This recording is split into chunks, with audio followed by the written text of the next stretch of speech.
All right, everybody, welcome back to the channel. If you are in the market, like many other people, of whether upgrading your Gen 1 or switching from a Gen 2 to a Gen 1, this video I'm going to talk about my experience the past year, 20,000 miles, and what I think the major differences are between a Gen 1 and Gen 2 and what you should get.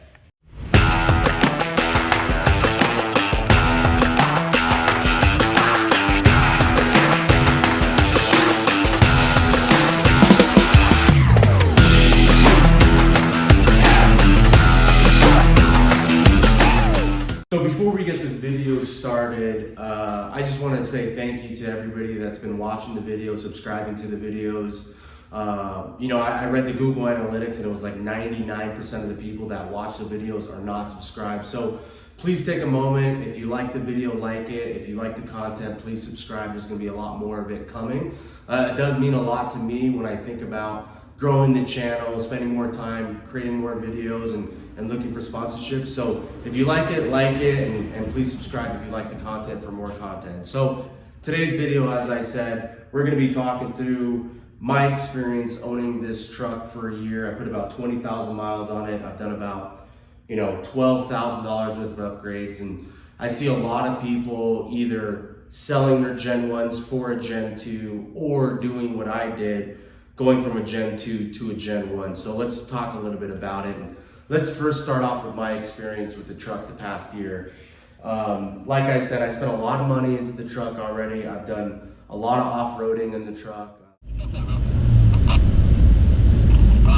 I'll show you. Stopping for that.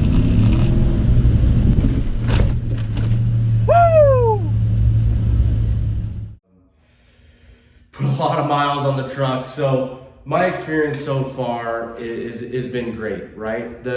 If you look at my original video, I never used to off-road. That was a new experience for me. The Gen 2 opened the doors for me. I've always been a car guy. I've always been going to the track. I've always been modifying cars, but never into the truck scene. So the Gen 2 really opened up that door for me.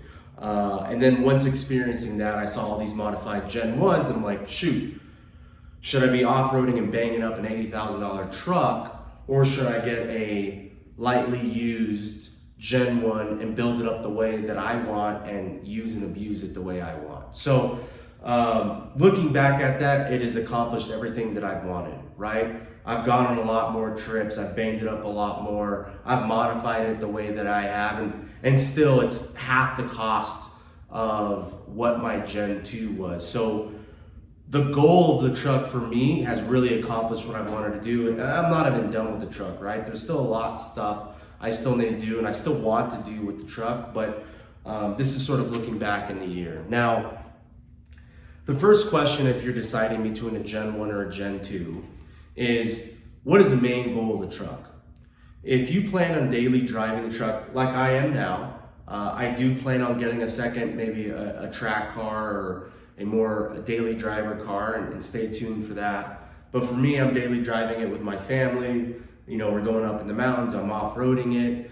But I also do a lot of, like I said, a lot of more aggressive off-roading than most people do. So the first question you want to ask yourself is, hey, am I just going to be daily driving this thing? With that, am I going to be doing off-roading on a regular basis, or am I going to be doing off-roading, once, maybe twice a year? And what kind of off-roading, right? Are you doing the high-speed stuff? Are you jumping the truck? Are you doing a little bit more rock crawling stuff? And the reason why I ask those questions is those are the major differences, in my opinion, between a Gen 1 and a Gen 2.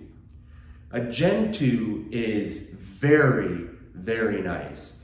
The interior is very nice. You have heated and cooled seats, so does this, but you have heated and cooled seats. You have a heated steering wheel, right? So if you live in a winter or you live in Colorado, right, you have some more severe winters, or you live up north, a heating steering wheel is really nice during the winter. You get better fuel economy. So there's a lot that the Gen 2 offers that the Gen 1 just doesn't have. A lot of creature comforts, right? You don't always have to take your key out, unlock the truck, put it in the ignition, turn it on.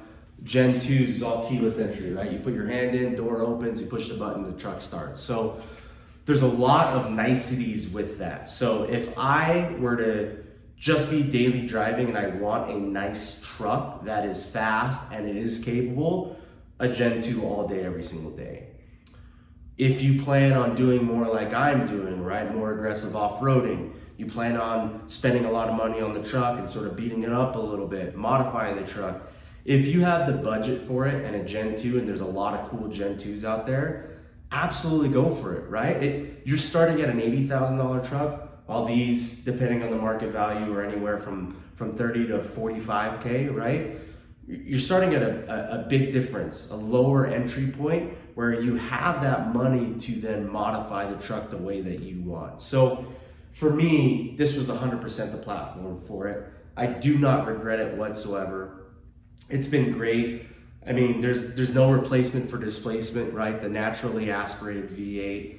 Every single time I drive it, every single time I give it the goose, like, you can't beat that sound.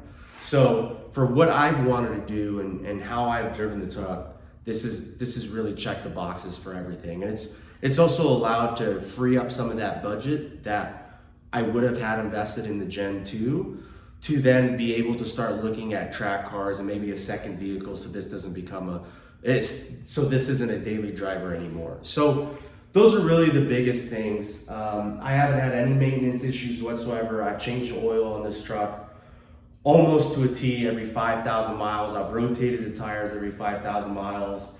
I've really taken care from a maintenance perspective as much as I can with this truck. It's about to hit 100,000 miles. I do need to do the spark plugs on it.